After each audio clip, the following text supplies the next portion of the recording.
There's a first time for everything. Happy New Year's to the ears.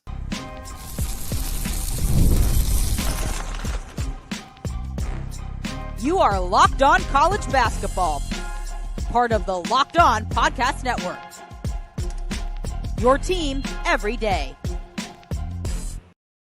Hey there, what's up? Welcome into the Locked On College Basketball Podcast. It's the only daily national college hoop show out there. Yes, even on New Year's Day. Leif, I don't know why you missed wearing all your fancy New Year's gear. I've got a hat on, got some sparkly bead chain things. Man, come on, get with the program, Leif. Come on, what are we doing here? You're joining us at the place to get your college basketball content every single day. Thanks for making us your first listen or watch in the new year. And reminder that you can listen to every episode ad-free on Amazon Music. Special shout out to all the everydayers joining us, all the members of the Locked On College Basketball Discord.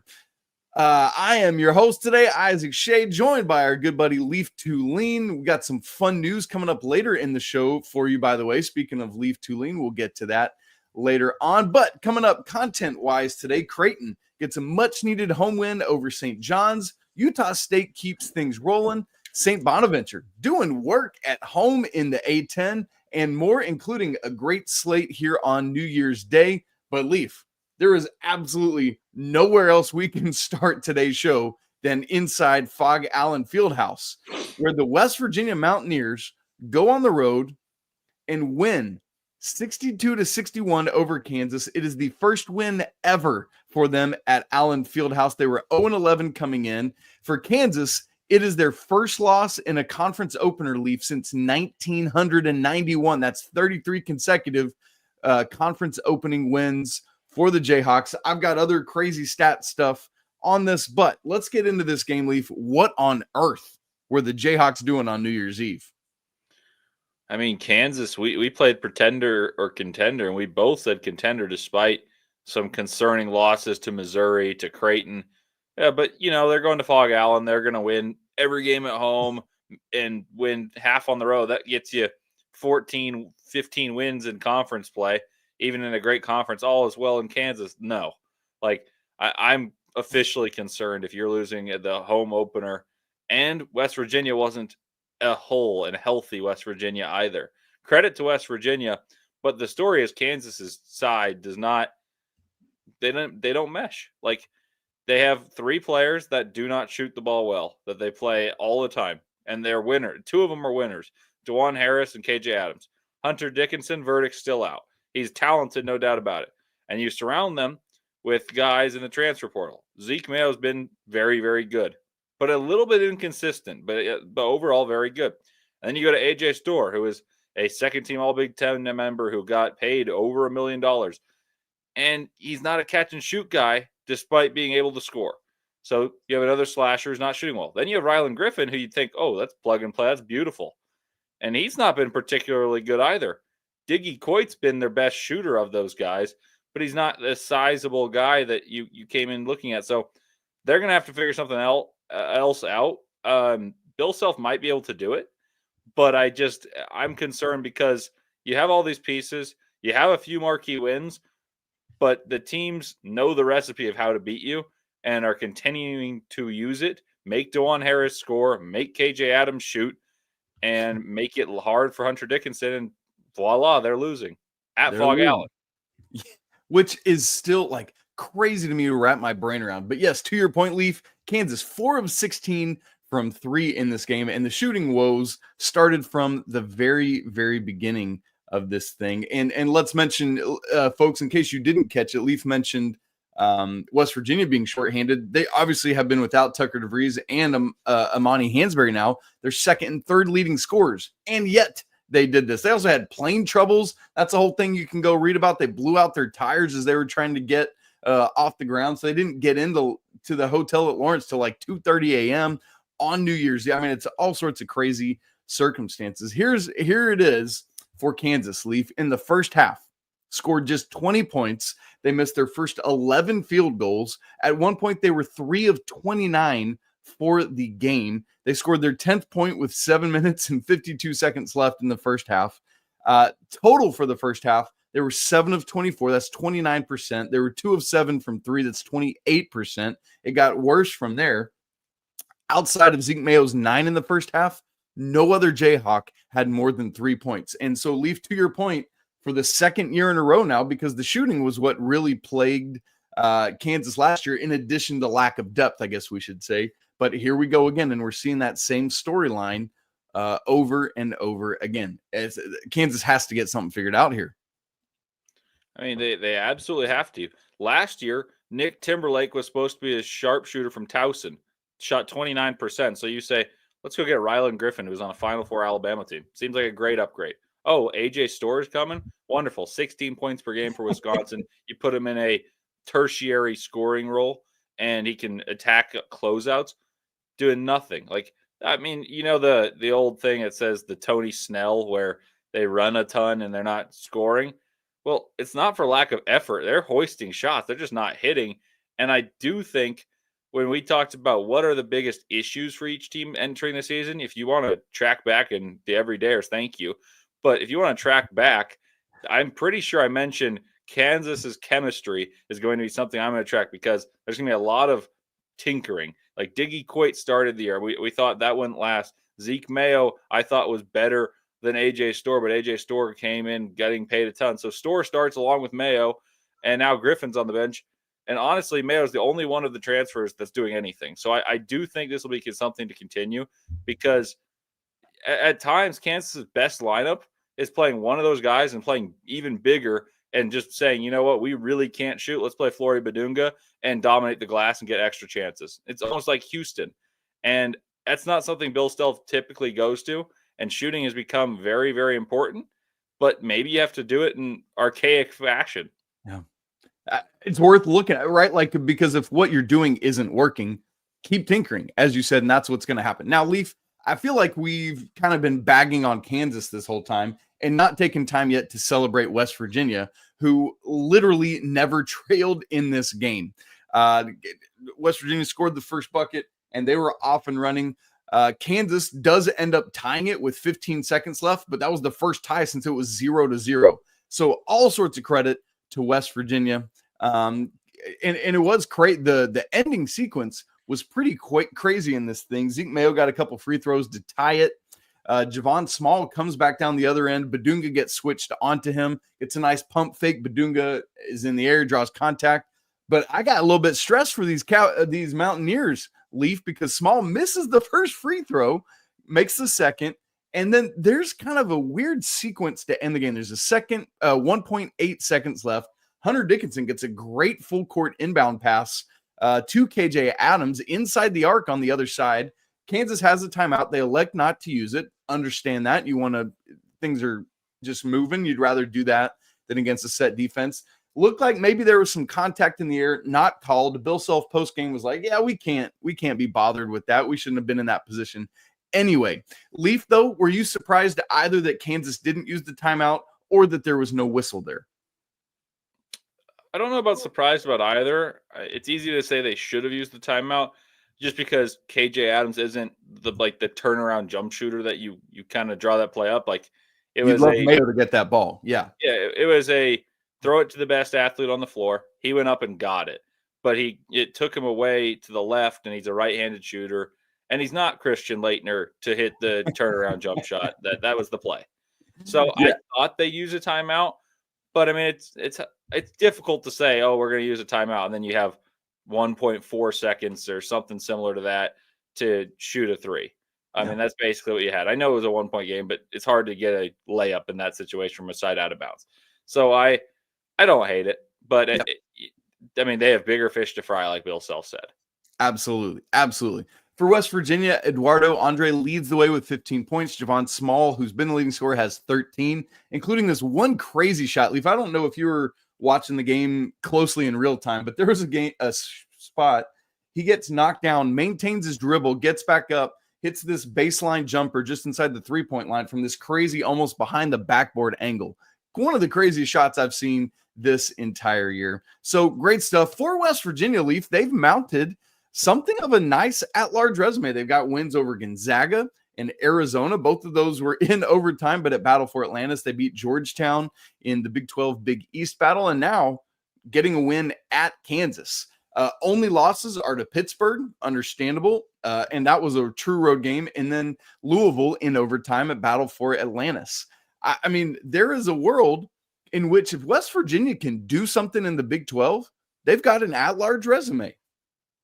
I mean, they have 3 wins against what were preseason top 10 teams.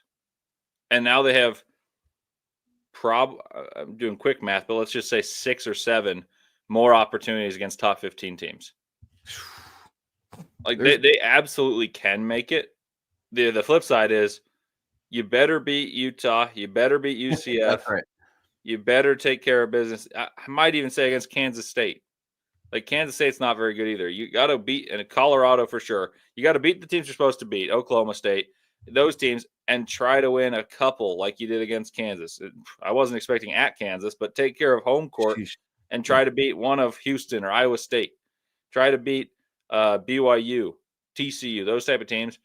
And if you go 500 in conference play in the Big 12, I think they probably get into the tournament. And that's something I was not expecting. No. Especially without DeVries. I know, like, Small's been a sensation to me. Like, I didn't know much about him coming in, and he scored 30 in 2 of the games in Battle for Atlantis. And yet DeVries is really, really good. He's slower on the scouting report. Well, DeVries wasn't on the scouting report against Bill Self. Bill Self's great. And then against Kansas. Kansas has all the talent in the world, and they win at Kansas. Like, I've seen great teams get beat by 20 at Kansas all throughout my life. And so, yes, we talked about something being wrong at Kansas, but something's right at West Virginia. That's absolutely right, Leif. That's well said. And I'm looking at their team sheet right now, 3-1 in quad 1. Their only loss their only other loss is in quad 2. That's the Louisville game. So perfect in quads 3 and 4. They've got a home game against Oklahoma State coming up, Leif. That's literally their only quad 3 game remaining on the schedule. Like, things can change, obviously, but as long as they beat Oklahoma State, there were literally no opportunities for a bad loss the rest of the way. Like, they play Utah at home, but even that, at least right now, is a quad 2 game. And so, man, I tell you what, this team, they're 29th in the net, Leif, today. Crazy stuff from West Virginia that I don't think either of us expected. Very quickly, there were 3 other Big 12 games on New Year's Eve. Baylor just drubs Utah. Speaking of the Utes, 81-56, double-double for Norchad Omier. BJ Edgecombe leads the way with 19. Texas Tech loses at home to UCF. That ain't good. And then BYU absolutely runs away from Arizona State, winning by 20 at home. I thought that was going to be a good game. Turns out not to be. Leif, we got to keep going, though, so let's not bother with any observation on any of those games. We do want to move to the Big East, where Creighton snaps St. John's 6-game winning streak despite double-digit turnovers for Steven Ashworth. Yikes. We'll get to that one in just a second. Right after I tell you about Game Time, y'all, we love going to live events, whether it's sports, music, theater, comedy, whatever it is. Leif, one of my favorite sporting memories from this past year in person was the Big 12 tournament. Great stuff. What, as you think back on events you were at this past year, what's a big one that stood out to you? I'll go with the U.S. Open. I'd never been to a Grand Slam, so that'll be my favorite. I love that call. Leif's got his hat on today, in fact, as well. Well, look, here's the deal, y'all. Game Time has made it even easier to get your tickets for your favorite events with their new feature, Game Time Picks. It filters out the fluff to show you only incredible deals on great seats. Recently, for Christmas, I was wanting to buy Dude Perfect tickets for my family, so I literally used Game Time to go and find those, and we're going this summer. It's going to be awesome. With Game Time Picks, I found amazing deals and could even see the view from my seat right there in the app. Plus, the app's all-in pricing shows all the cost up front is great stuff to do it. SEC play starts off with a bang this Saturday, Leif. I was looking Florida at Kentucky. You can get in. It's a hot ticket, but you can get in for $126. Not too bad for a big-time Rupp Arena game. So take the guesswork out of buying tickets with Game Time. Download the app, create an account, and use code LOCKEDONCollege for $20 off your first purchase. Again, create an account and redeem code LOCKEDONCollege for $20 off. Terms apply. Download the Game Time app today. What time is it? It's game time. All right, Leif, let's move from the Big 12 to the Big East, where probably the second most important game on the slate on New Year's Eve was St. John's and their 6-game winning streak going to Creighton. Dude, the Blue Jays win this thing 57-56, and Steven Ashworth gets a double-double. Not the kind you're looking, though, for 18 points, 10 turnovers, although he did add 5 rebounds and 3 steals. Kalkbrenner was big, as always, 16 points, 9 rebounds, 5 blocks for this dude. Zuby Ejiofor out here doing what he's been doing for the Johnnies. Leaf, how big a win is this for Creighton? It's huge. They just need to defend home court, and I think they're a tournament team, even though they're severely limited compared to what they've been in years past with the likes of Baylor Shireman, an All-American, the likes of Trey Alexander, the likes of Nemhard, even the year before that, Kaluma. To complement Kalkbrenner, who's their most important player. It's funny because I went into this game looking at the lines. I had no intention of betting on this game because there was nothing, but I looked at it and I saw a pick 'em. And I was like, man, I don't think, unless it were UConn, I don't think there's a team I'd pick over, and I might consider Marquette, but I wouldn't bet it, over Creighton at Creighton. Creighton's one of the best home atmospheres in all of college basketball. They've beaten the number 1 team in the country. They beat Kansas, who we already mentioned, severely flawed, and then they beat UConn last year at home. So St. John's a good team, but they're not of that caliber. So my friends and I, we talk about the games all the time, and I said to them, I was like, look, I'm not going to bet it, but I'd be very surprised if Creighton doesn't eke it out. And that's exactly how I felt about it. The game was ugly. You didn't like what you're seeing. Creighton pulled away for a bit, and then all of a sudden, Rick Pitino starts pressing. Kadari Richmond starts getting down to the hoop, and it gets close. They have a chance to win it. RJ Lewis misses a mid-range jump shot, gets batted back to him, and he over-dribbles into the teeth of defense, and Kalkbrenner makes one last sensational stand where he gets up and deflects the ball and goes up vertically, a la Roy Hibbert. And that's a great pull. Yeah. I mean, that's all we heard about for a while. But he went up vertically a la Roy Hibbert in all sincerity and changed the shot without fouling, which is what he does excellently. And he's the backbone of Creighton. They just need a few people to make shots, and he gives them a chance every game to win because defensively they have a chance. And now Ashworth, he had 10 turnovers, and I could talk about Ashworth's deficiencies, but what he's really good at is making free throws. And he makes free throws in big moments, and they just had to survive. If they win their home games, they make the tournament. They don't have the potential that many people talked about, and they don't have the guys that we're used to Creighton having, but they do have Ryan Kalkbrenner. They do have Ryan Kalkbrenner. And that's such a great point about home court because Leaf, 2 games ago, they had lost to Georgetown at Georgetown. And so they're going to take some of those losses this year, Creighton is, because they're just not as good.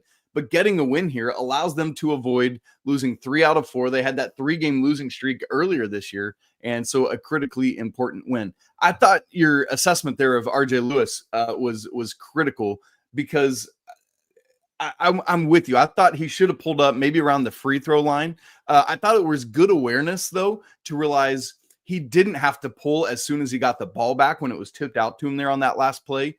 Had 2 seconds or whatever it was at that point to drive in. But ultimately, yeah, should have stopped and pulled up sooner. I thought that first one that he took was going to drop, though. I'll say that. Folks, because we're short on time, let's keep going, Leif, unless you got anything else you want to say going forward on St. John's or Creighton. I think the Johnnies are good. I do, too.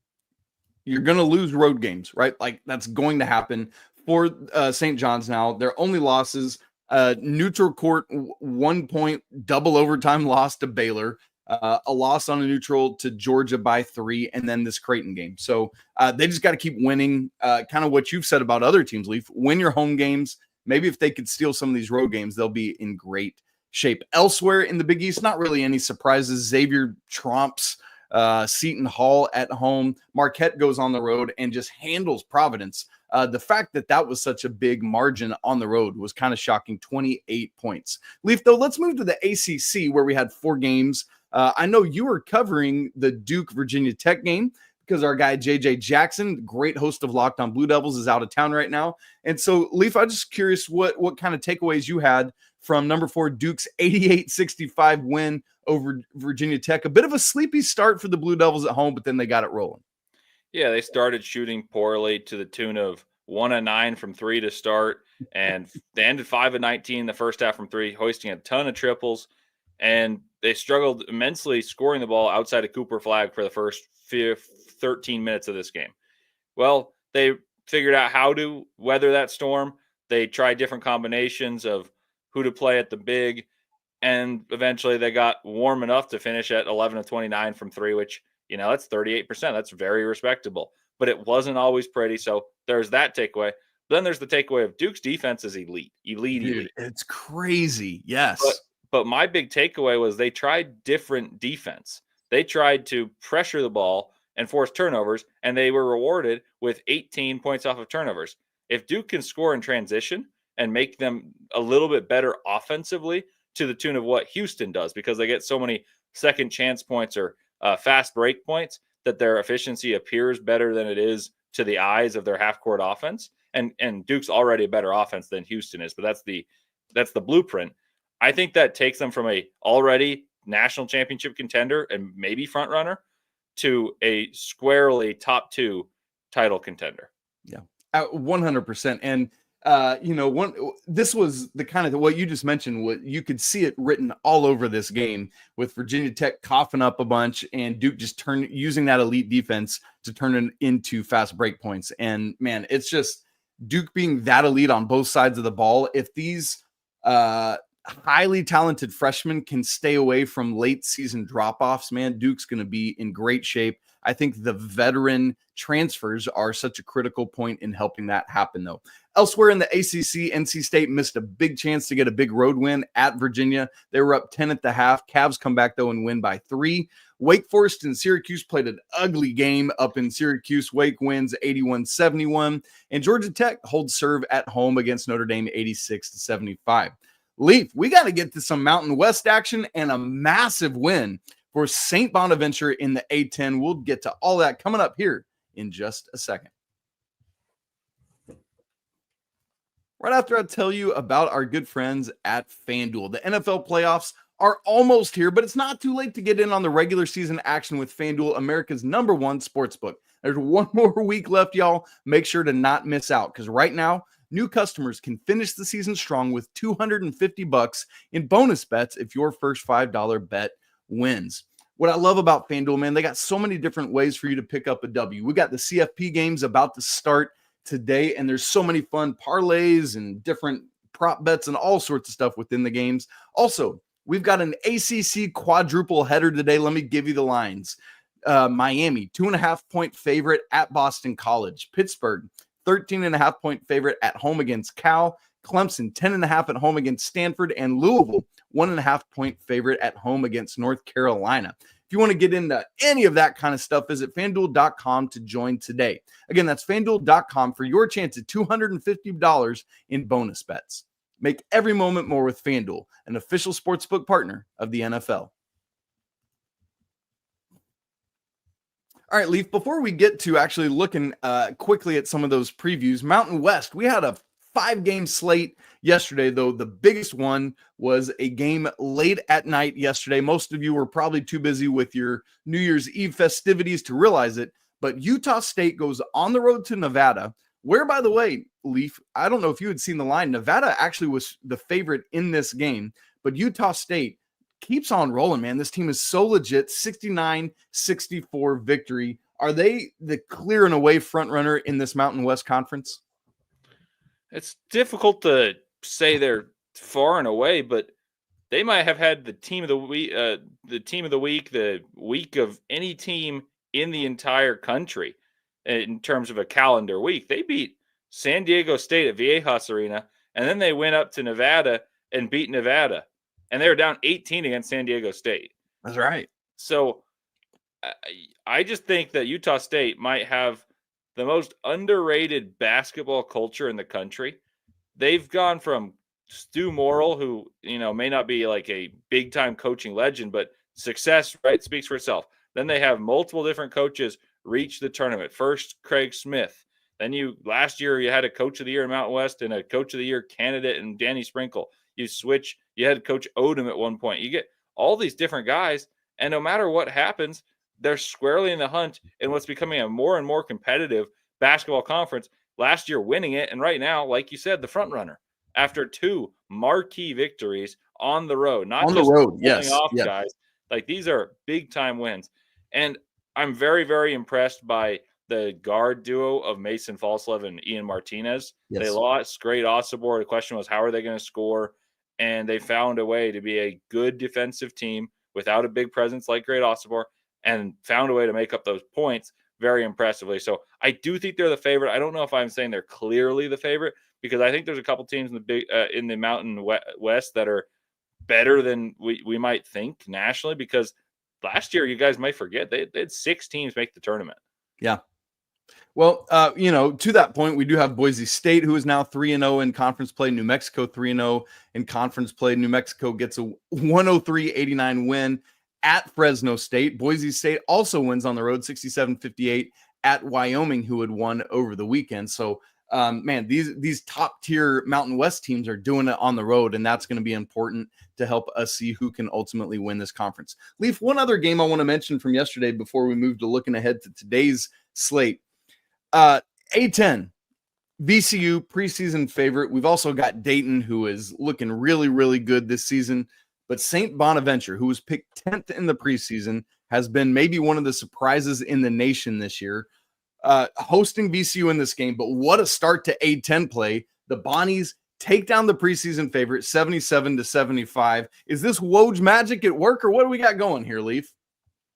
I mean, speaking of basketball culture, that's a underrated one over there, but I actually am a little disappointed with VCU.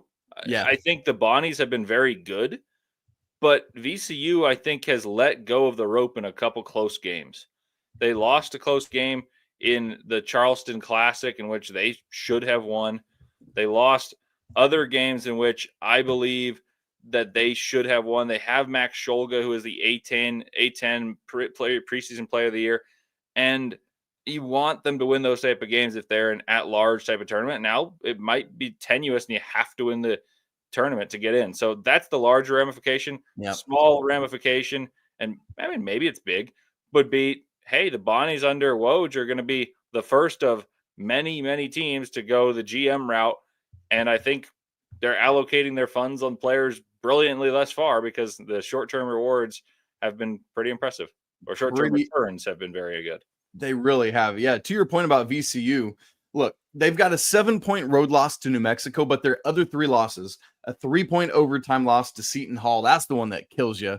A 3-point loss to Nevada, and then this loss at St. Bonaventure. And so, yeah, they were up in both those games against Seton Hall and Nevada. Yes, absolutely they were. So, again, kudos to the Bonnies. But yes, I love how you put that, Leaf, that VCU's kind of just let some of those slip away. And when, in the A10, like it or not, man, you just cannot afford yourself that, especially with Dayton looking as strong as they are as well. The Flyers right now, for me, especially with this loss, to start A10 play, Flyers are going to be in the driver's seat. All right, Leaf, looking ahead to Wednesday a little bit, we're just about to kick off in about 30 minutes here, an ACC quadruple header, all on ACC Network. Great New Year's Day lineup if you're trying to get away from all the football craziness. Miami at BC at noon, Canes by 2.5, Cal at Pitt, 2 p.m., Pitt by 13.5, Stanford at Clemson at 4 p.m. ACC Network, Clemson by 10.5, and then the nightcap, UNC at Louisville, 6 p.m. And Leaf, this is crazy. Maybe we wouldn't have thought this a thing, but Louisville is favored in this game at FanDuel by 1.5 points. I think the Heels win that one. On the road, KFC Yum Center. It's not as hostile as it once was. And the kids are still on Christmas break. Let's think about that too. Yeah, the Heels, look, they have 5 losses, but who have they lost to? They lost at Kansas. They lost in Maui to some really good basketball teams. And Michigan State, like it or not, I don't think they're great, but they're 12-2 right now. So you lose to Michigan State, then you lose to Auburn, who I think is the best team in the country. Agreed. And then you barely squeak by Dayton, but that has looked like a better win as it's happened. You barely, and in my opinion, get lucky to beat UCLA, but UNC's rounding into form. If you could take away the first half struggles and just have them instead of instead of having the full extreme of how bad their first halves have been, UNC's a pretty good team. Yeah. It's just that they have extreme woes. And so I think they're a better team than Louisville. And the guy who would be problematic for UNC would be Kashawn Pryor. Well, he's out. I think they've got better guards and they play fast, and Louisville plays fast. So I like UNC to pull the quote-unquote upset. Yeah, exactly. Going to be interesting. Ian Jackson made his first career start in their last game with Seth Trimble out with an injury. We'll see what happens today. Leif, in the Big East, I'm just going to say this. I don't think it's going to happen, but DePaul has the chance to do the wildest thing today. They come in with a 34-game Big East regular season winless streak. You know who they're hosting today? Connecticut Huskies. The Connecticut Huskies. UConn favored by 12.5. This game at 2 p.m. on CBS Sports Network. Leif, I do not think that DePaul has a prayer in this game, but what a wild way it would be to end their losing streak. I mean, UConn's gettable. They're not what they once were. That said, I'll take them to cover the spread. Yeah, I like that. DePaul within the points. Give me that. No, I'm taking UConn. I'm tracking with you. Okay, fair enough. You're like, whoa, don't get me wrong there, Schade. I mean, I might be wrong anyway, and I'm not actually betting it, but if I were, that's where I'd be. I love it. One other Big East game today, Villanova on the road at Butler, 6:30 p.m. Eastern on FS1, Villanova -2.5. Folks, before we get out of here, I want to let you know we're starting a brand new show this coming Saturday. Leif, our guy, is going to be hosting a weekly Saturday night show for us. Saturday night game time is going to be great. Make sure you make plans to come recap your Saturdays. Sometimes it'll just be Leif. Sometimes Andy or I might hop in with them. But a great way to not have to wait all the way to Monday to unpack all the great Saturday action, especially as we getting into conference play here. So make sure to check that out so that you don't miss a second of it. Leif, really excited for you to get this going, man. Yeah, I can't wait. And I hope you guys send stuff you want us to talk about, and we will address that and have some fun talking about the games, digesting it live, and maybe some talk of contender and pretender based on the big-time matchups we'll see, especially as the SEC teams will play against each other all the time, and we know how many good ones there are. So can't wait to get going. I'm excited to do it with you. Oh, man, it's going to be crazy. Looking forward to it in a big way. You guys, hope you enjoy your New Year's Day. As we said, some great college basketball games, but obviously 3 more CFP games going on. My wife's a big Longhorns fan. She's already got her Texas gear on, ready to go. If you haven't subscribed to the show, both on video and audio, make sure you do that so you don't miss a second. If you're not a Locked On College Basketball Discord member, we'd love to have you join us in there. We're talking college hoops all the time. The link's in the show notes, and it's absolutely free to join. As always, apologies to the lawyer family. Let's go Wildcats. And until tomorrow, Andy Patton will be right back with you. Peace.